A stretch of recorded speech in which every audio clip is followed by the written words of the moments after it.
Taliban seize UK's former hub. Since the early 1990s, British soldiers have worked hard to ensure that the province of Helmand in southern Afghanistan remained out of the hands of the Taliban. The confirmation on Friday that the Taliban had taken control of Lashkar-Gah, the capital of Helmand province, had a particularly strong impact in the United Kingdom.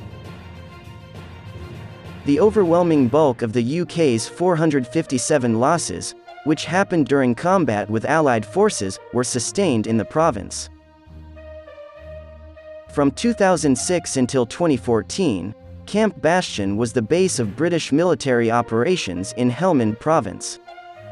With the Taliban now controlling about two-thirds of Afghanistan, some wonder why the UK couldn't have stayed even after the scheduled US military withdrawal on September 11.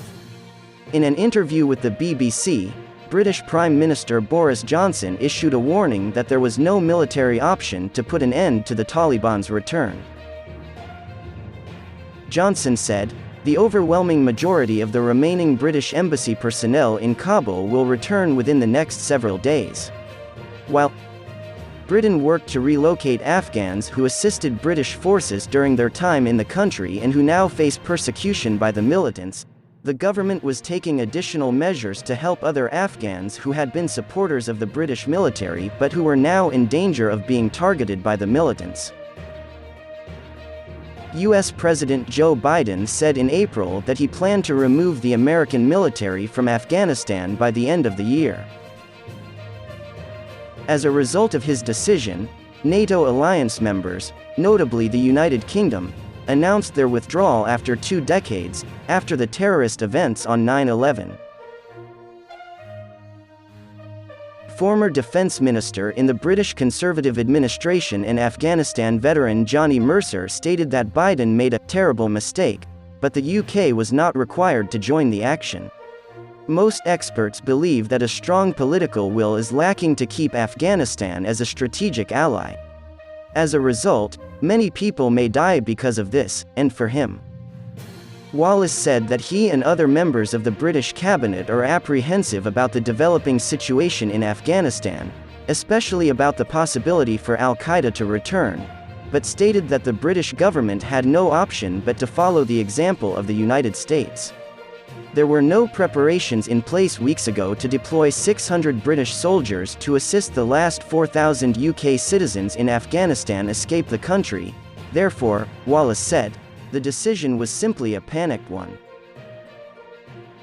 In response to the US announcement on Thursday, the country has sent an extra 3,000 soldiers to help in the evacuation of embassy employees from Kabul. In 2006, soldiers from the United Kingdom were sent to Afghanistan to help secure rebuilding projects and provide stability. Due to their combat duties, however, they were pulled into activities in Camp Bastion in Helmand, where the British were using the facility under the name Operation Herrick, with 9,500 personnel stationed there.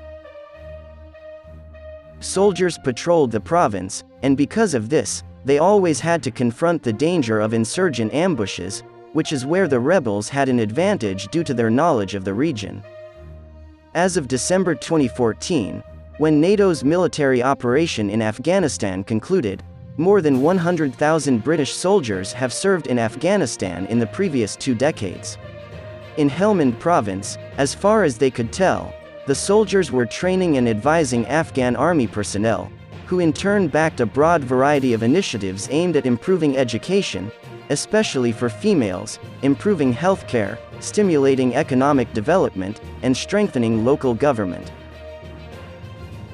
Rory Stewart, a former British International Development Minister and a well-respected writer on Afghanistan, spoke out against the decision to leave Afghanistan.